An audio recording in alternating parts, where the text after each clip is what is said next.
At ito na nga po, matapos kami mag-overnight, naligo na kami sa swimming pool kasi kahapon masyadong mainit, kaya pagkagising namin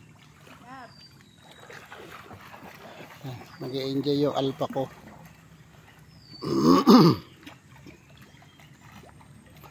Ayun pala guys, oh, may mga rooms doon na yun din ay rent din yan, rented din. Pagpasok mo dito sa mansion, so ayan, siyempre si Boy Gala doon ako sa mansion talaga, doon ako nagstay kasi para masubukan ko naman yung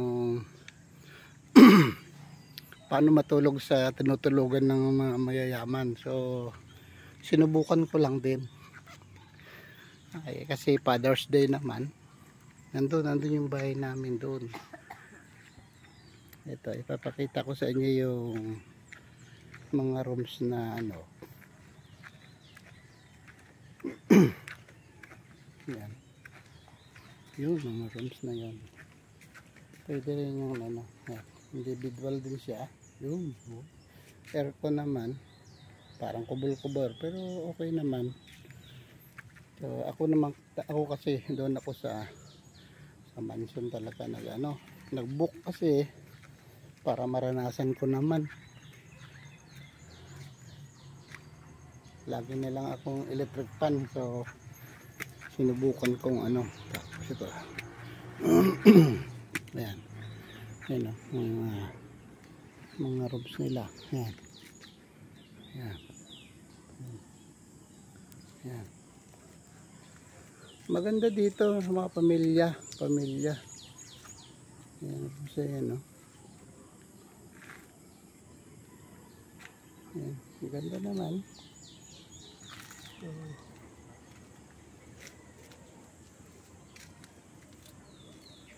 ayan din yung lawak-lawak ng kanilang ang lawak-lawak ang kanilang lugar.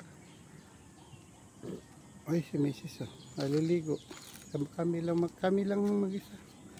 Doon sa mansion kami lang ang nakatira. Anim na rooms yun, pero natsimpuhan lang namin na kami lang ang umupa doon. Ayun siya ayun siya guys, oh. Doon yun.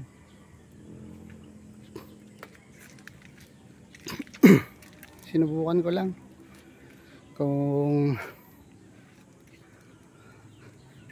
ano ang higaan ng mga mayayaman.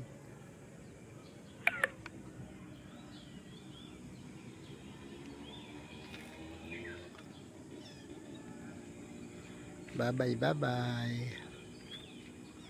Ganda din ang roof nila, malaki din, oh. Mamaya itatanong ko yan kung magkano. Doon may malaking palang clubhouse dito na may mga alvin. Ito yung mga room nila. Ayan. Bye bye.